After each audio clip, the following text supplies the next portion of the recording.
So today's question is, if alpha and beta are the zeros of fx की value दी हुई है 2x square plus 5x plus k, such that alpha square plus beta square plus alpha beta is equal to 21/4. Find the value of k की value find करनी है हमने इस equation में 2x square plus 5x plus के.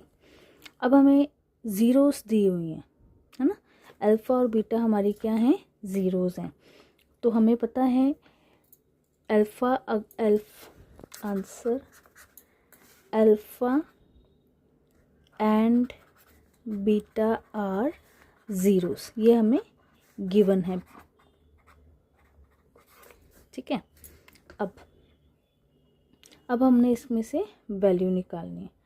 अब alpha plus beta क्या बनेगा, sum of product. Sum of product की वैल्यू क्या होती है, माइनस बी अपॉन ए. ठीक है, minus b upon a. Alpha plus beta इस इक्वेशन में, ये जो गिवन इक्वेशन है इसमें देखो बी की वैल्यू क्या है. बी की वैल्यू ये होता है हमारा, this equation is compared with, मैं यहाँ साइड पे लिख देती हूँ, जो 2x square plus 5x plus के है, इसको हमने किसके साथ कंपेयर करना है, ax square plus bx plus c के साथ. राइट. तो यहाँ पे a की वैल्यू क्या हो गई 2, b की वैल्यू हो गई 5, c की वैल्यू हो गई k. ठीक है.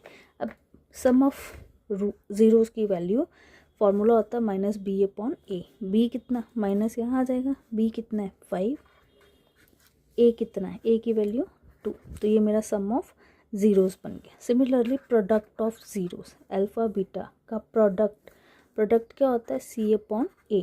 सी की वैल्यू क्या दी हुई है, k. On comparing this equation with this equation, c की वैल्यू क्या है, के. ए की वैल्यू क्या है 2. ठीक है, यहाँ तक क्लियर हो गया. ये हमारा बेसिक स्टेप है जो हमने करना है. ठीक है. अब गिवन इक्वेशन में आ जाओ.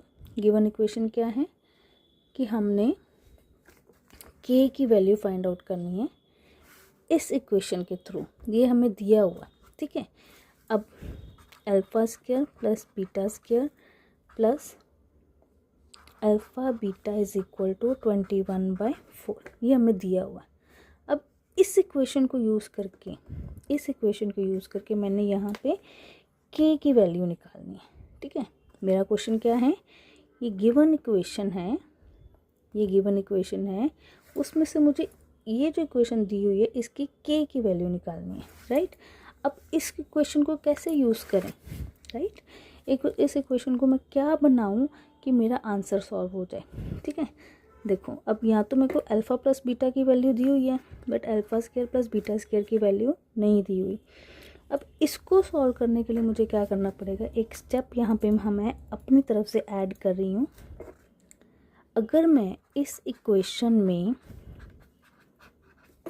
एक बार अल्फ़ा बीटा ऐड कर दूं और एक बार अल्फ़ा बीटा माइनस कर दूं, इस इक्वेशन में कोई फ़र्क पड़ेगा, नहीं पड़ेगा. क्यों, ये आपस में कट हो जाएंगे, तो ये मेरी सेम इक्वेशन वापस बन जाएगी. ठीक है.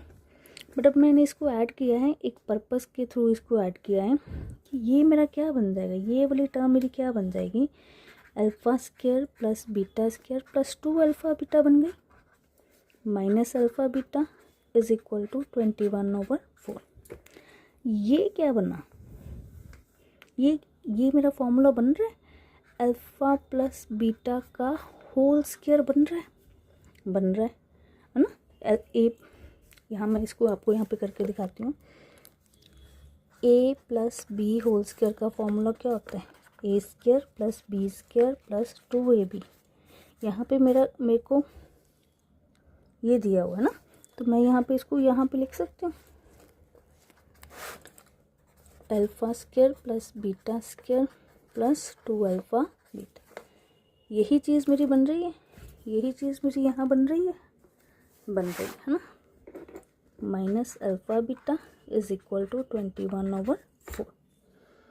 ठीक है. नाउ पुट द वैल्यूज़, इन सब की वैल्यूज़ पुट करो. अल्फ़ा प्लस बीटा की वैल्यू दी हुई है -5/2 का स्क्वायर माइनस अल्फ़ा बीटा की value k/2 is equal to 21/4. 4। इसको करें सॉल्व। अब इसको सॉल्व करने के बाद देखो ये बन जाएगा 25/4, 25/4 ये बन जाएगा मेरा -k/2 इज इक्वल टू 21/4। ठीक है, अब इसको सॉल्व करें। इसको सॉल्व अगर आप खुद कर लोगे तो ज़्यादा बेटर है, जो नहीं कर सकते मैं उनके लिए सॉल्व कर देती हूँ। -k/2 is equal to 21/4 -25/4। 4 LCM आ जाएगा, 21 - 25 ये बन जाएगा -4/4 -k/2। माइनस के साथ माइनस कैंसिल, ये 1 पे चला गया। k is equal to 2, k is equal to 2 जो है वो मेरा आंसर आ जाएगा। ये वाला जो क्वेश्चन है ये CBSE में मार्किंग स्कीम के प्रैक्टिस सेट 2 में आया हुआ क्वेश्चन है। इसको अच्छे से कर लो। सॉल्यूशन ज़रूर सॉल्व करना, खुद से ज़रूर एक बार सम सॉल्व करना। जब तक आप प्रैक्टिस नहीं करोगे क्वेश्चन सॉल्व नहीं होंगे। Do it by yourself now.